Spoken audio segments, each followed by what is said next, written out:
नमस्कार। London school of economics के हमारे एक लीडर हैं श्री राघव चड्ढा। ये एक बहुत आश्चर्यजनक बात है कि इतना पढ़ा लिखा व्यक्ति जब कुछ बोलता है तो निश्चित रूप से पूरा देश सुन रहा होता है, लेकिन वो कुछ चीज़ों को इस तरीके से रखते हैं जिसके मायने बदल जाते हैं।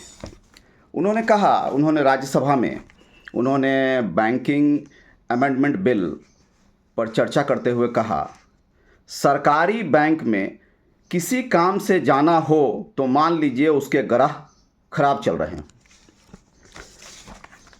आप सोच लीजिए, इस देश का जो गरीब आदमी है, इस देश का जो आम आदमी है, जो अंगूठे लगाकर पैसा निकालता है, प्राइवेट बैंक में उनके खाते नहीं हैं, फॉरेन बैंक में उनके खाते नहीं हैं। प्राइवेट बैंक, फॉरेन बैंक में मिनिमम बैलेंस जितना चाहिए होता है उतना तो सरकारी बैंक के खातों में आम आदमी के पास पैसा नहीं होता। उन्होंने कहा कि एक आदमी बैंक में जाता है, उसे घुमाया जाता है, 1 नंबर काउंटर, 2 नंबर काउंटर। सच्चाई यह है कि बैंक में जो लोग जाते हैं, बैंकों में इतनी भीड़ होती है।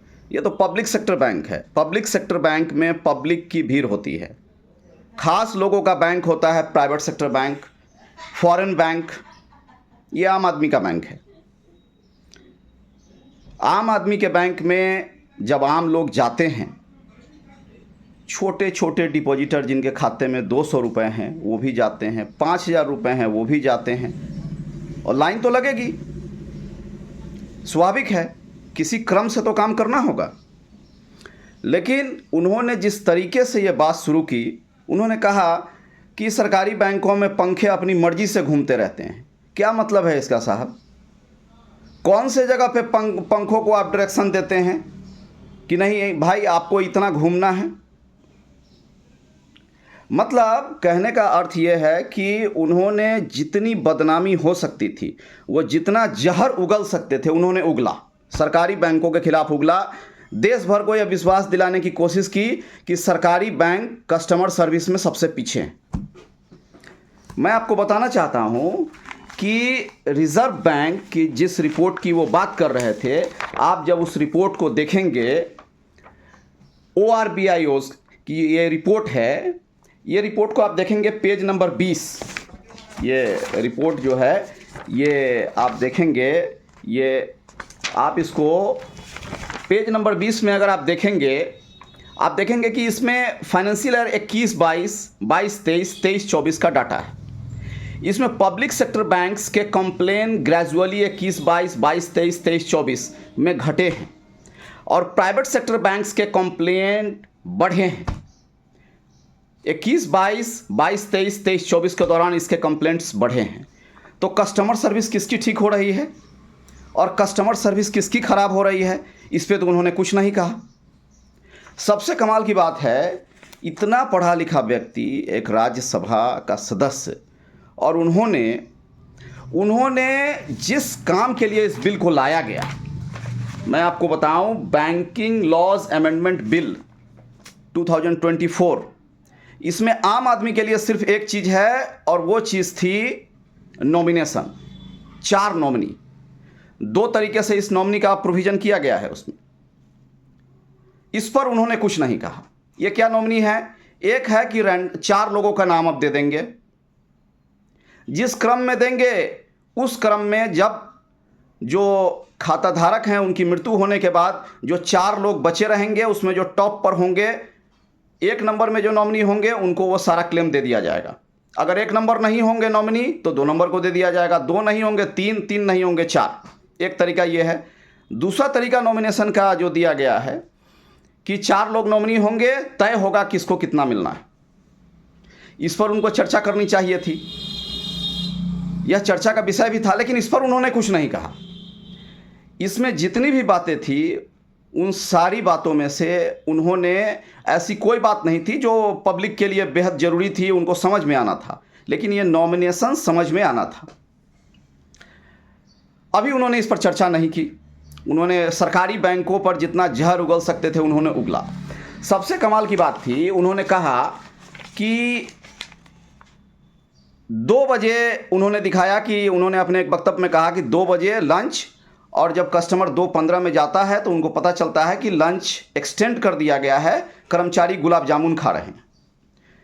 मैं आपको बताऊं, बैंकिंग में जो भीड़ की स्थिति है और जो काम का दबाव है, उसमें आदमी जब लंच करने जाता है और लंच करके वापस आता है तो आदमी को ये भी पता नहीं चलता कि वो लंच करने गया था कि वॉशरूम गया था।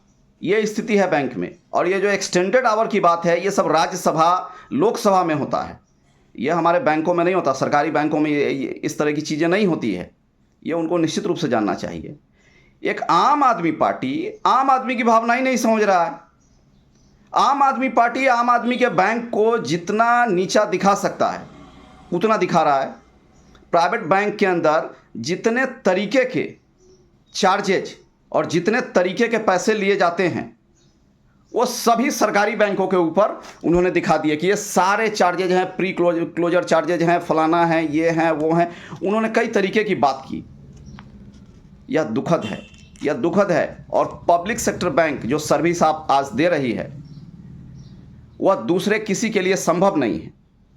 आप प्राइवेट सेक्टर बैंक में जाएंगे, उसके एजेंट आपको क्या समझा देंगे आप समझ नहीं पाएंगे। जब आप दोबारा जाएंगे कि ये पॉलिसी हमने ऐसे कर ली थी, ये कर लिया था, तब वो कहेंगे वो कर्मचारी, उस कर्मचारी ने तो नौकरी छोड़ दी, वो अब हमारे यहाँ काम नहीं करता है। एक राज्यसभा के सदस्य से हम ऐसी उम्मीद कभी नहीं करते हैं कि वो संसद के अंदर इस तरीके से एक सरकारी बैंक को, जो आम गरीब आदमी के लिए सांस है, अगर आज आप सरकारी बैंकों को बंद करके और उसे प्राइवेट सेक्टर कर दें तो फ़र्क इतना पड़ेगा कि जो मिनिमम बैलेंस है वो बढ़ जाएगा। मिनिमम बैलेंस बढ़ने से क्या होगा, गरीब आदमी पूरी तरीके से बाहर हो जाएंगे उस सिस्टम से। इसलिए सरकारी बैंक सेवा है, वह सोशल सर्विस दे रहा है। उसे किसी तरीके से, इस तरीके से, कम से कम इस सोशल सर्विस के बदले इस तरीके से, इस नज़रिए से नहीं देखा जाना चाहिए और इस तरीके से नहीं कहा जाना चाहिए, इस तरीके से हीन भावना से किसी भी तरीके से उसे नहीं देखा जाना चाहिए। उसकी निश्चित रूप से प्रशंसा की जानी चाहिए कि इन सारी चीज़ों के बावजूद, जबकि मैन पावर की कमी है, कर्मचारी की कमी है, आप कहते हैं पासबुक लाइन रेलवे की लाइन से लंबी है। आम आदमी का बैंक है, लोग पासबुक अपडेट करने जाएंगे, निश्चित रूप से जाएंगे। लाइन लंबी कहाँ नहीं होगी, प्राइवेट बैंक में होगी, जहां आप 10,000 रुपया मिनिमम बैलेंस कर देंगे तो वहाँ आम आदमी का खाता ही नहीं होगा, सारे पढ़े लिखे लोगों का खाता होगा।